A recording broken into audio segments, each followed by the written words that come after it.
Goeiemôre julle. En as ons hierdie oggend wakker geword het en ons besef maar hierdie is Jesus se dag van opvaar na sy Vader in die hemel.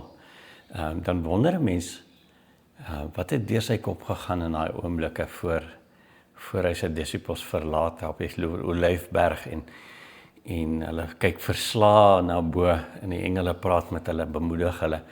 En wat was sy laaste gedagtes wat op daai oomblik in hom plaasgevind het as hy vir hulle daai opdrag gegee het, wag vir my gees sodat ek vir julle kan versterk, sodat ek julle die krag kan gee, die innerlike krag kan gee om my disippels waarlik my disippels te wees. En ek dink ons kan tog 'n idee aflei oor wat het hy gedink in daai oomblik. As ons dan hierdie dag vier, wanneer ons verlosser, die een wat vir ons al hierdie werk kom doen het, sodat ons vrylik verlossing kan kry, dat hy aan die regterhand van die Vader staan. Kom ons gaan na Filippense toe. In Filippense 2 sien ons die volgende, vanaf vers 1, daarom, as daar enige troos is, in Christus, enige aanmoeding uit die liefde, enige gemeenskap deur die Gees, enige toegeneentheid en ontferming, maak dan my blydskap volkome deur eensgesind te wees, een in liefde, een van gees, een in strewe. Moenie uit selfsug of ydel iets uit selfsug of ydelheid doen nie, maar in nederigheid moet die een die ander een hoër ag as homself. Julle moenie elkeen na sy eie belange omsien nie, maar ook na die van die Vader. Maar die van ander. Julle moet met dieselfde gesindheid onder mekaar openbaar as wat Christus in Christus Jesus was. Hy wat in die gestalte van God was, het nie sy gelykheid aan God beskou as iets waaraan hy moes vashou nie. Maar hy het homself prysgegee deur die gestalte van 'n slaaf aan te neem en aan mense gelyk te word. En toe hy in die vorm van 'n mens verskyn het hy hom verneder, deurdat hy gehoorsaam geword het tot die dood toe. Ja, die dood aan die kruis. Wat is God se reaksie daarop? Dan gebeur dit. Dan gebeur wat ons vandag vier. Daarom het God hom ook uitermate verhoog en hom die naam geskenk wat bo elke naam is, sodat in die naam van Jesus elke knie sal buig van diegene in die hemel en op die aarde en onder die aarde en elke tong sal bely. Jesus Christus is Here tot eer van die Vader. En dan begin Paulus dit uitpak en hy maak verskeie stellings oor hoe ons geloof in God gevestig is. God wat in ons werk, daarom kan ons redding met vrees en bewing uitwerk. God is altyd by ons, is altyd besig met ons. Maar kom ons kyk vir 'n oomblik terug na waar ons vandaan kom. Ons kom van 'n punt waar Christus vir ons hierdie voorbeeld kom stel het. En dis wat hy van ons begeer. Hy was die gestalte van God. En hy het besluit om dit af te staan. 'n mens te word. 'n slaaf aan vorm aan te neem. Die gestalte van 'n slaaf. En dan gaan hy verder.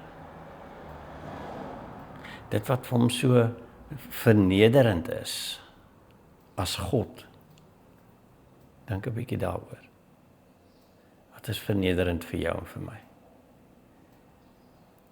En sal ons die stap verder neem as bloot om onsself op daai vlak te verneder. Jesus kom en hy doen dit verder. Wat hy verder doen is hy kom word gehoorsaam tot die dood toe. Ja, die dood aan 'n kruis. Die dood van 'n krimineel. Iemand wat ter dood veroordeel is as gevolg van sy dade. En waar trek ons? Is dit nie presies waar ons begin het nie? Ons is ter dood veroordeel as gevolg van ons dade. En Christus kom en hy kom vervang daai oordeel. Hy kom pas sy lewe en sy sterwe in ons plek in, sodat ons vry kan lewe. En daarom sê Paulus dan, dis waar Jesus se gedagtegange vanoggend inkom. Daarom, as daar enige troos in Christus is, enige aanmoediging uit die liefde van God, enige gemeenskap deur die Gees woon in jou en in my, ons is ten volle vervul met die Heilige Gees. Ons het niks meer nodig nie. Enige toegeneentheid en ontferming. Waarom het Christus dit gedoen? Omdat hy homself oor ons ontferm het. Die drie eenheid het hulle self oor ons ontferm.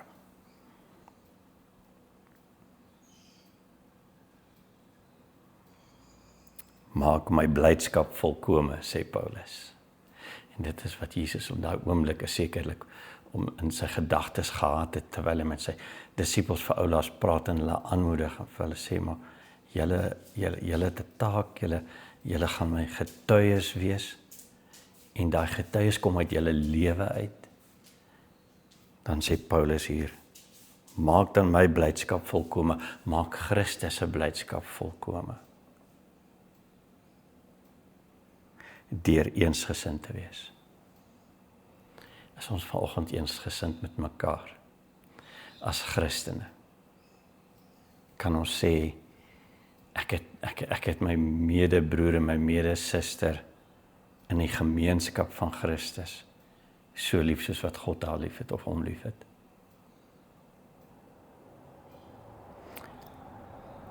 Een in liefde, een van gees, klein gees hierso.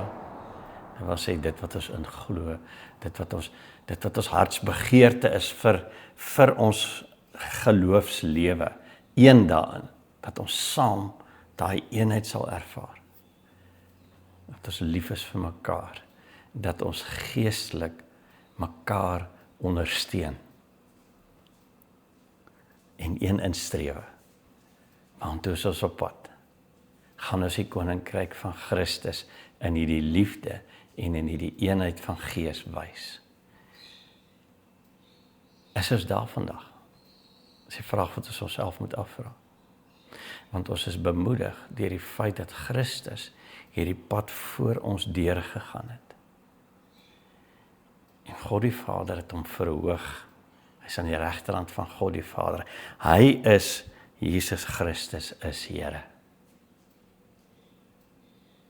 En ons is syne. Gaan ons die pad saam met hom stap. Kom ons bid saam.